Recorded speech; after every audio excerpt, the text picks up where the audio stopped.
आदरणीय श्री नरेंद्र मोदी जी राष्ट्रीय एकता दिवस के इस यादगार अवसर पर राष्ट्र को संबोधित करेंगे।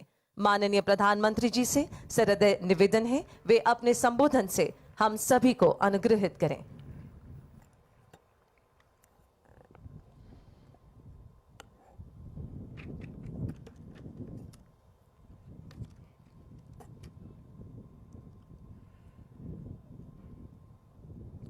देश के विभिन्न कोनों से यहां केवड़िया इस एकता नगर में आए पुलिस बल के साथी, एनसीसी के नौजवान,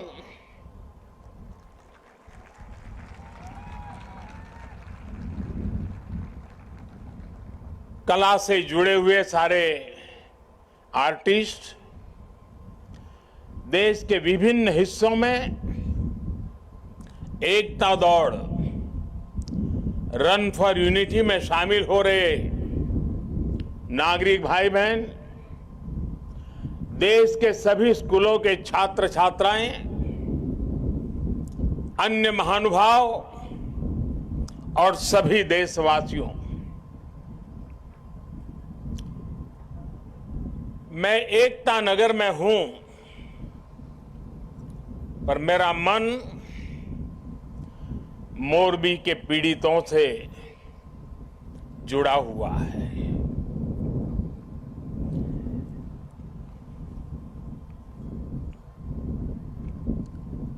शायद ही जीवन में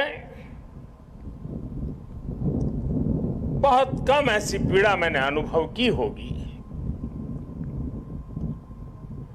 एक तरफ दर्द से भरा पीड़ित दिल है और दूसरी तरफ कर्म और कर्तव्य का पथ है। इस कर्तव्य पथ की जिम्मेवारी को लेते हुए मैं आपके बीच में हूं, लेकिन करुणा से भरा मन उन पीड़ित परिवारों के बीच में है। हादसे में जिन लोगों को अपना जीवन गंवाना पड़ा है, मैं उनके परिवारों के प्रति अपनी संवेदना व्यक्त करता हूं। दुख की इस घड़ी में सरकार हर तरह से पीड़ित परिवारों के साथ है। गुजरात सरकार पूरी शक्ति से कल शाम से ही राहत और बचाव कार्यों में जुटी हुई है।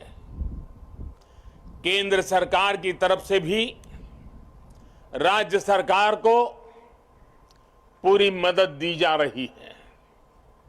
बचाव कार्य में एनडीआरएफ की टीमों को लगाया गया है। सेना और वायुसेना भी राहत के काम में जुटी हुई है। जिन लोगों का अस्पताल में इलाज चल रहा है, वहां भी पूरी मुस्तैदी बरती जा रही है। लोगों की दिक्कतें कम से कम हो, इसे प्राथमिकता दी जा रही है। हादसे की खबर मिलने के बाद ही गुजरात के मुख्यमंत्री श्रीमान भूपेंद्र भाई रात को ही मोरबी पहुंच गए थे।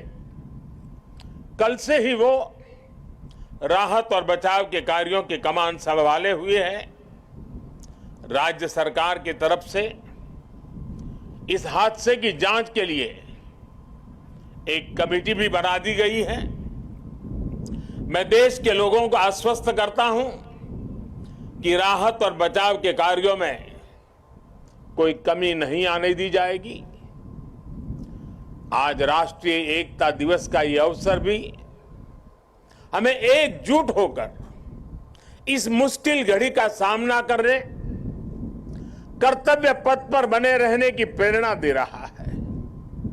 कठिन से कठिन परिस्थितियों में सरदार पटेल का धैर्य, उनकी तत्परता से सीख लेते हुए हम काम करते रहे, आगे भी करते रहे। साथियों, वर्ष 2022 में राष्ट्रीय एकता दिवस का बहुत विशेष अवसर के रूप में मैं इसे देख रहा हूं। ये वो वर्ष है जब हमने अपनी आजादी के 75 वर्ष पूरे किए हैं। हम नए संकल्पों के साथ आगे बढ़ रहे हैं। आज एकता नगर में ये जो परेड हुई है हमें इस बात का एहसास भी दिला रही है कि जब सब एक साथ चलते हैं, एक साथ आगे बढ़ते हैं तो असंभव को भी संभव बनाया जा सकता है। आज यहां देश भर से आए हुए कुछ कलाकार सांस्कृतिक कार्यक्रम भी करने वाले थे, भारत के विविध नृत्यों को भी प्रदर्शित करने वाले थे, लेकिन कल की घटना इतनी दुखद थी कि आज के इस कार्यक्रम में से उस कार्यक्रम को हटा दिया गया। मैं उन सभी कलाकारों से उनके यहां तक आना, उन्होंने जो पिछले के दौरान मेहनत की है लेकिन आज उनको मौका नहीं मिला, मैं उनके दुख को समझ सकता हूं, लेकिन कुछ परिस्थितियां ऐसी हैं। साथियों, ये एकजुटता, ये अनुशासन परिवार, समाज, गांव, राज्य और देश हर स्तर पर आवश्यक है और इसके दर्शन आज हम देश के कोने कोने में कर भी रहे हैं।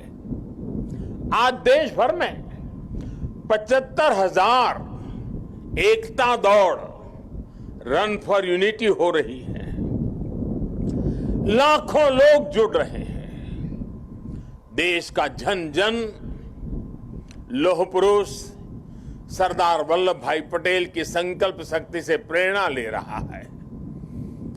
आज देश का जन जन अमृत काल के पंच प्राणों को जागृत करने के लिए, राष्ट्र की एकता और अखंडता के लिए संकल्प ले रहा है।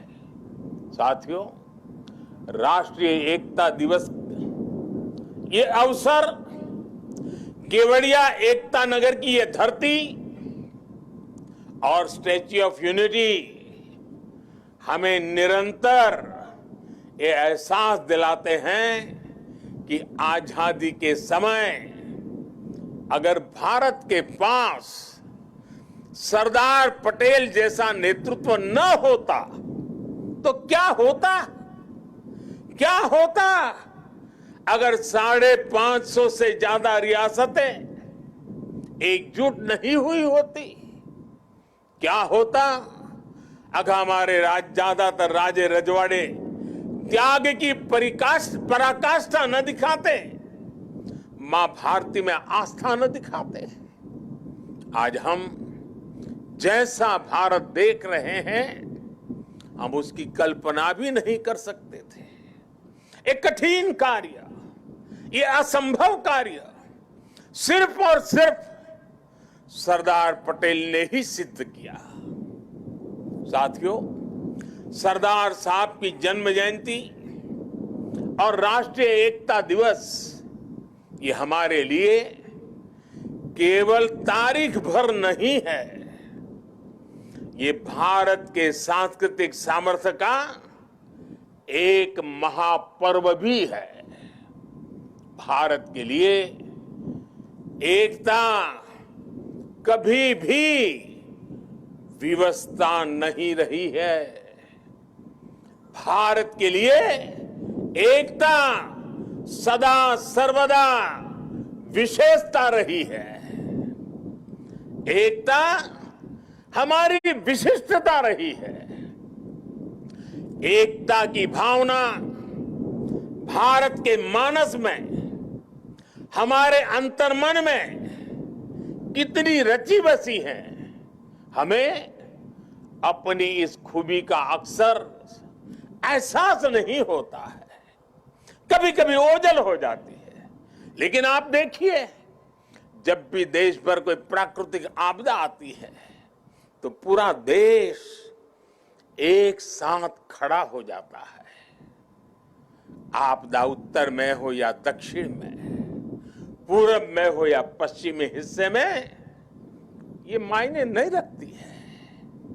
पूरा भारत एकजुट होकर सेवा, सहयोग और संवेदना के साथ खड़ा हो जाता है।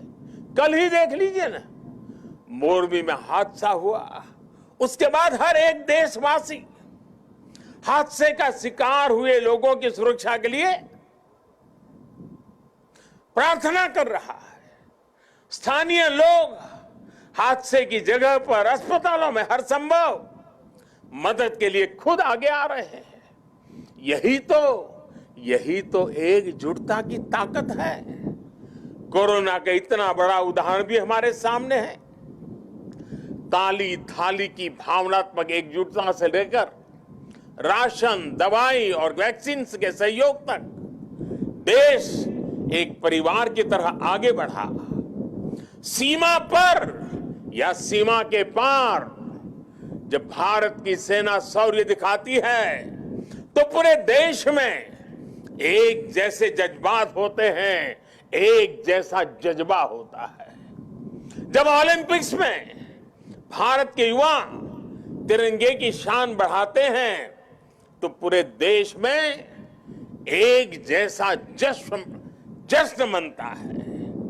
जब देश क्रिकेट का मैच जीतता है तो देश में एक जैसा जुनून होता है। हमारे जश्न के सांस्कृतिक तौर तरीके अलग अलग होते हैं, लेकिन भावना एक जैसी ही होती है। देश की ये एकता, ये एकजुटता, एक दूसरे के लिए अपनापन, ये बताता है कि एक राष्ट्र के रूप में भारत की जड़ें कितनी गहरी है। और साथियों, भारत की यही एकता हमारे दुश्मनों को खटकती है। आज से नहीं बल्कि सैकड़ों वर्षों पहले गुलामी के लंबे कालखंड में भी भारत की एकता हमारे दुश्मनों को चूपती रही है। इसलिए गुलामी के सैकड़ों वर्षों में हमारे देश में जितने भी विदेशी आक्रांता आए, उन्होंने भारत में विभेद पैदा करने के लिए हर मुमकिन कोशिश की। उन्होंने भारत को बांटने के लिए, भारत को तोड़ने के लिए सब कुछ किया। हम फिर भी उसका मुकाबला कर सके क्योंकि एकता का अमृत हमारे भीतर जीवंत धारा के रूप में बह रहा था। लेकिन वो कालखंड लंबा था। जो जहर उस दौर में घोला गया, उसका नुकसान देश आज भी भुगत रहा है। इसलिए ही हमने बंटवारा भी देखा और भारत के दुश्मनों को उसका फायदा उठाते भी देखा। इसलिए हमें आज बहुत सावधान भी रहना है। अतीत की तरह ही भारत के उत्कर्ष और उत्थान से परेशान होने वाली ताकतें आज भी मौजूद है।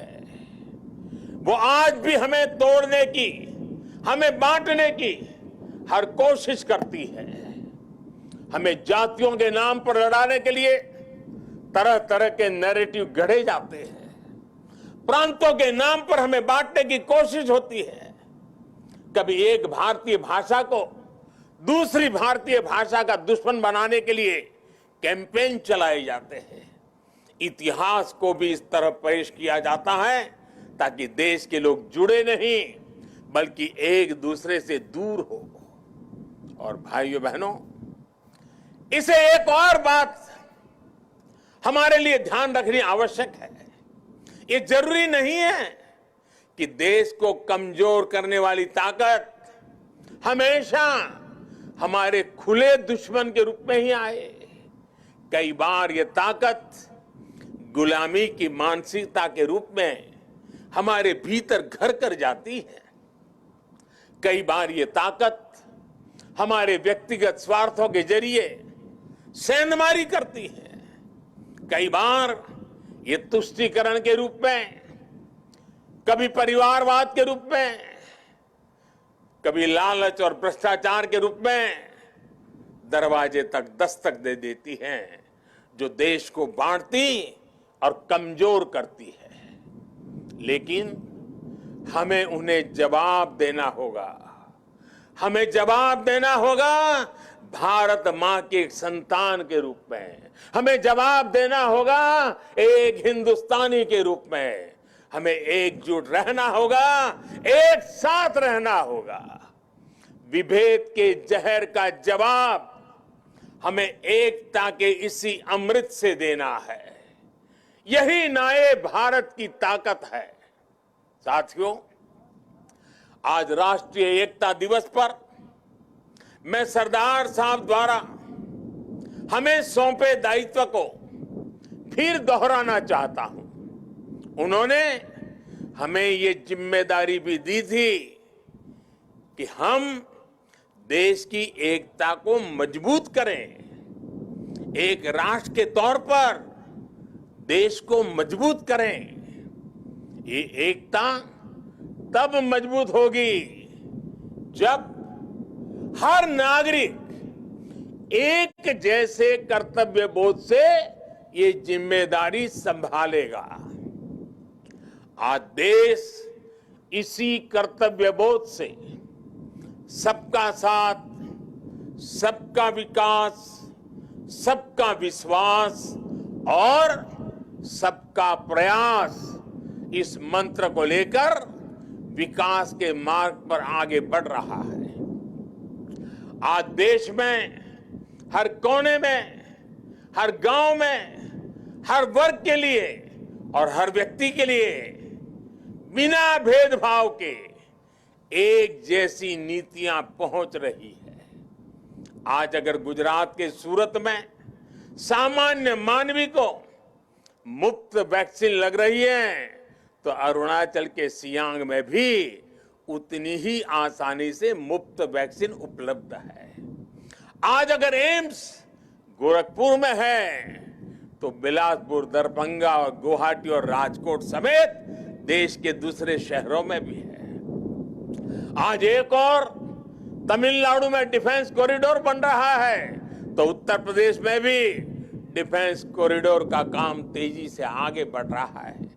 आज नॉर्थ ईस्ट की किसी रसोई में खाना बन रहा हो या तमिलनाडु की किसी सम्मियल अरई में खाना बन रहा हो, भाषा भले अलग हो, भोजन भले अलग हो, लेकिन माताओं बहनों को धुएं से मुक्ति दिलाने वाला उज्ज्वला सिलेंडर हर जगह है। हमारी जो भी नीतियां हैं, सबकी नियत एक ही है, आखिरी पायदान पर खड़े व्यक्ति तक पहुंचना, उसे विकास की मुख्य धारा से जोड़ना। साथियों, हमारे देश के करोड़ों लोगों ने दशकों तक अपनी मौलिक जरूरतों के लिए भी लंबा इंतजार किया है। बुनियादी सुविधाओं के बीच की खाई जितनी कम होगी, उतनी ही एकता भी मजबूत होगी। इसलिए आज देश में सैचुरेशन के सिद्धांत पर काम हो रहा है। लक्ष्य ये कि हर योजना का लाभ हर लाभार्थी तक पहुंचे। इसलिए आज housing for all, digital connectivity for all, clean cooking for all, electricity for all, ऐसे अनेक अभियान चलाए जा रहे हैं। आज 100% नागरिकों तक पहुंचने का ये मिशन केवल एक जैसी सुविधाओं का ही मिशन नहीं है। ये मिशन एकजुट लक्ष्य, एकजुट विकास और एकजुट प्रयास का भी मिशन है। आज जीवन की मौलिक जरूरतों के लिए 100% कवरेज देश और संविधान में सामान्य मानवी के विश्वास का माध्यम बन रहा है। ये सामान्य मानवी के आत्मविश्वास का माध्यम बन रहा है। यही सरदार पटेल के भारत का विजन है, जिसमें हर भारतवासी के लिए समान अवसर होंगे, समानता की भावना होगी। आज देश उस विजन को साकार होते देख रहा है।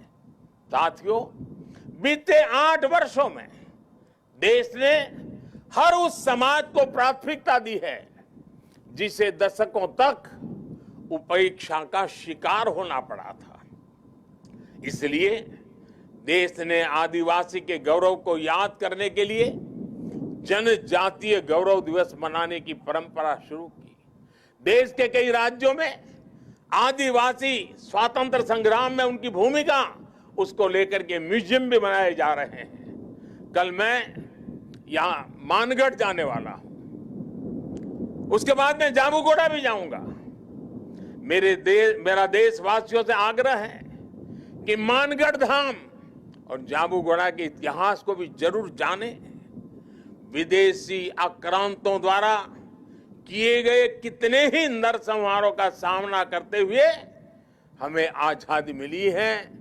आज की युवा पीढ़ी को ये भी सब जानना बहुत आवश्यक है, तभी हम आजादी की कीमत भी समझ पाएंगे, एकजुटता की कीमत भी जान पाएंगे। साथियों, हमारे यहां कहा भी गया है, ऐक्यम बलम समाजस्य तद्भावे स दुर्बलः तस्मात् ऐक्यम प्रशंसन्ति दृढ़म राष्ट्र हितैषिण। अर्थात किसी भी समाज की ताकत उसकी एकता होती है। इसलिए मजबूत राष्ट्र के हितैषी एकता की इस भावना की प्रशंसा करते हैं, उसके लिए प्रयास करते हैं। इसलिए देश की एकता और एकजुटता हम सबका सामूहिक दायित्व है। ये एकता नगर भारत का एक ऐसा मॉडल शहर विकसित हो रहा है जो देश ही नहीं बल्कि पूरी दुनिया में अभूतपूर्व होगा। लोगों की एकता से, जन भागीदारी की शक्ति से विकसित होता एकता नगर आज भव्य भी हो रहा है और दिव्य भी हो रहा है। स्टैच्यू ऑफ यूनिटी के रूप में दुनिया की सबसे विशाल प्रतिमा की प्रेरणा हमारे बीच में है। भविष्य में एकता नगर भारत का एक ऐसा शहर बनने जा रहा है जो अभूतपूर्व भी होगा और विश्वसनीय भी होगा। जब देश में पर्यावरण की रक्षा के लिए किसी मॉडल शहर की बात होगी, एकता नगर का नाम आएगा। जब देश में बिजली बचाने के वाले एलईडी प्रकाशित किसी मॉडल शहर की बात होगी, सबसे पहले एकता नगर का नाम आएगा। जब देश में सोलर पावर से चलने वाले क्लीन ट्रांसपोर्ट सिस्टम की बात आएगी, तो सबसे पहले एकता नगर का नाम आएगा। जब देश में पशु पक्षियों के संरक्षण की बात होगी, विभिन्न प्रजातियों के जीव जंतुओं के संरक्षण की बात होगी, तो सबसे पहले एकता नगर का नाम आएगा। कल ही मुझे यहां मियावाकी फॉरेस्ट और मेज गार्डन का लोकार्पण करने का अवसर मिला है। यहां का एकता मॉल, एकता नर्सरी, विविधता में एकता को प्रदर्शित करने वाला विश्व वन, एकता फेरी, एकता रेलवे स्टेशन, ये सारे उपक्रम राष्ट्रीय एकता को मजबूत करने की प्रेरणा है। अब तो एकता नगर में एक और नया सितारा भी जुड़ने जा रहा है। आज मैं इस बारे में भी आपको बताना चाहता हूं। और अभी जब हम सरदार साहब को सुन रहे थे, उन्होंने जिस भावना को व्यक्त किया, उस भावना को उसमें प्रतिबिंब में हम कर रहे हैं। आजादी के बाद देश की एकता में सरदार साहब ने जो भूमिका निभाई थी, उसमें बहुत बड़ा सहयोग देश के राजा रजवाड़ों ने भी किया था। जिन राज परिवारों ने सदियों तक सत्ता संभाली, देश की एकता के लिए एक नई व्यवस्था में उन्होंने अपने अधिकारों को कर्तव्य भाव से समर्पित कर दिया। उनके इस योगदान की आजादी के बाद दशकों तक उपेक्षा हुई है। अब एकता नगर में उन राज परिवारों के, उन राज व्यवस्थाओं के त्याग को समर्पित एक म्यूजियम बनाया जाएगा। ये देश की एकता के लिए त्याग की परंपरा को नई पीढ़ियों तक पहुंचाएगा।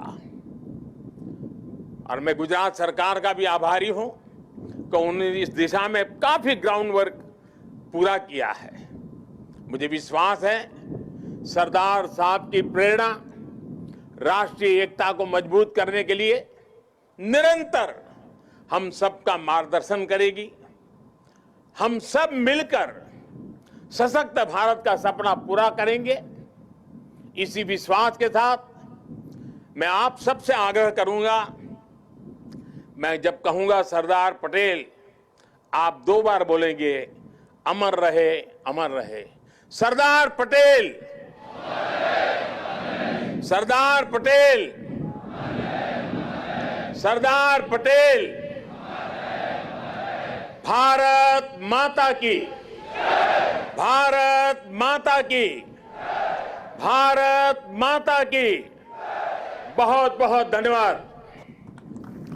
आदरणीय प्रधानमंत्री जी के प्रति धन्यवाद एवं आभार के साथ कर्तव्य पथ पर अडिग रहने के संकल्प के साथ अब राष्ट्रीय एकता दिवस की यह परेड संपन्न होती हुई माननीय प्रधानमंत्री जी फोटो सेशन के लिए पधारते हुए।